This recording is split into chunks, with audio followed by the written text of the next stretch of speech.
I must see Rome.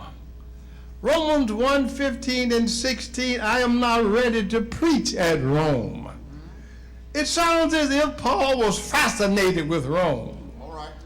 No doubt Paul wanted to see Rome because it was called the Eternal City.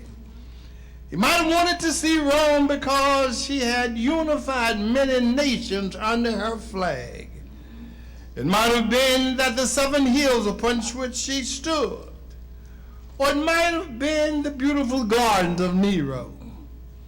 It could have been the catacomb, which was refuge for the Christians.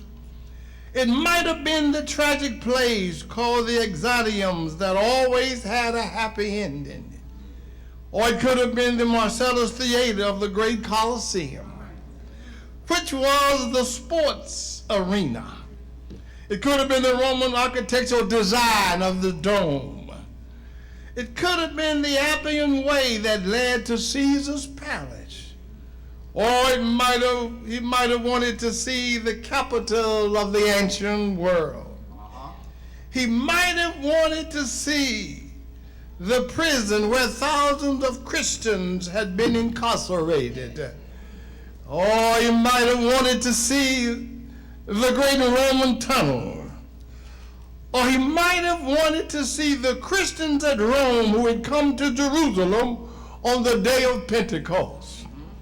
All of these things might have been of secondary interest, but one thing we're sure of, he wanted to preach in Rome that the gospel is the power of God unto salvation to everyone that believeth. He also wanted to take Christ's message to the world sinner, to tell them about grace and salvation. He tells them it is the power of God. The Romans were saturated with power. That is all they understood. They possessed a powerful army, for they had conquered most of the known world of that era. Their jurisprudence was so advanced that much of it is used today. Commerce posed very little problem, for their roads were skillfully built. So Paul used the word power in the definition of the gospel for them to get their message.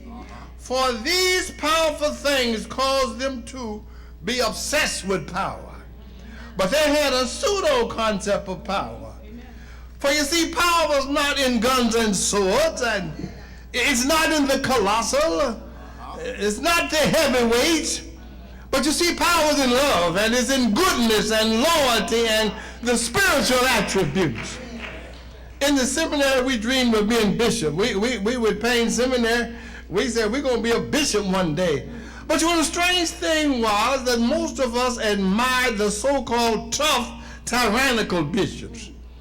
Those who would appoint preachers to charges indiscriminately. We thought that was power. Some people still think that's power. So, some call power because they can maneuver and manipulate people. This is the wrong concept of power. I'm happy that clergy people today do not demonstrate that kind of power. For when you have been touched by Jesus, your behavior takes a forward look. Story is told of an organist who commenced to play the Sunday morning hymn. The pastor discovered that there was no sound coming out the organ. Not knowing that the electrical plug had been knocked from the receptacle, the pastor sent word for the janitor to diagnose the problem.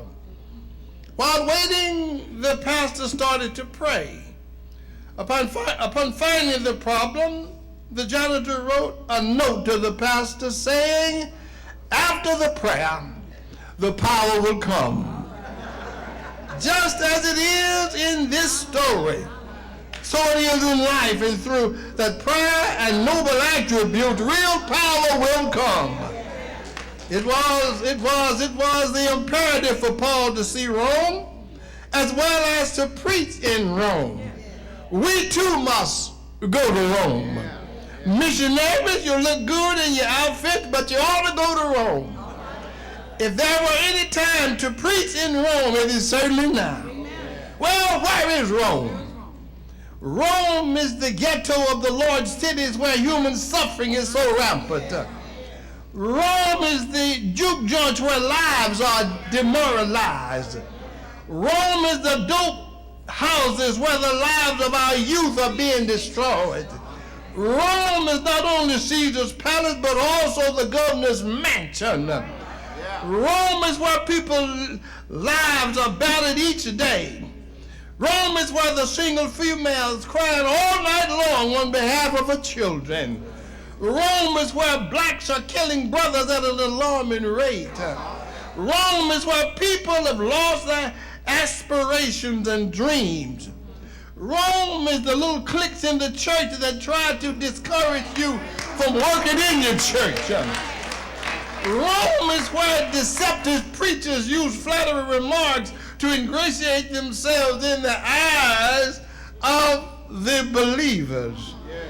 Well, Rome is that hypocritical member to whom the pastor has to administer sacrament in the hospital and preach to on Sunday morning. That's where Rome is. Rome is where the state and the U.S. Congress are setting black boys and girls back from affirmative action. In the black church, the black preacher and members have to become the panacea